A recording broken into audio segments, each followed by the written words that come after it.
இன்னைக்கு நாம காத்தாங்குடிக்கு வந்திருக்கோம். இலங்கையிலேயே மக்கள் அடர்த்தி கூடின இடம் இதுதான். இங்க முஸ்லிம் மக்கள் தான் அதிகமா வாழ்றாங்க. காத்தாங்குடியில இல்லாத கடையே கிடையாது. இந்த ஊரை குட்டி பெற்றாண்டே சொல்லலாம். இங்க இப்படிதான் யாரு எப்ப ரோடு கிராஸ் பண்ணுவாங்கன்னே தெரியாது. இடிக்காம போங்கடா. பைக் வாங்கி தர கேர்ள் ஃப்ரெண்டும் இல்ல. யோ மிலிட்டரி, நீ என்னையா இங்க? காய்ஸ், இதுதான் புதிய காத்தாங்குடி பெரிய ஜும்மா பள்ளிவாயல். இந்த அழகான பள்ளிவாசலை யார் வேணுமென்றாலும் பார்க்க வரலாம்.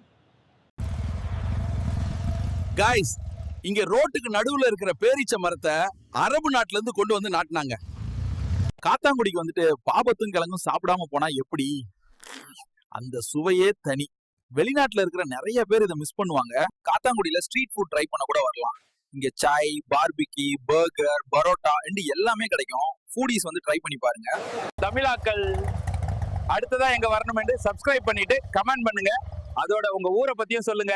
பபாய் ஃப்ரெண்ட்ஸ், மறக்காம இந்த வீடியோவை லைக் பண்ணுங்க, ஷேர் பண்ணுங்க, சப்ஸ்கிரைப் பண்ணுங்க.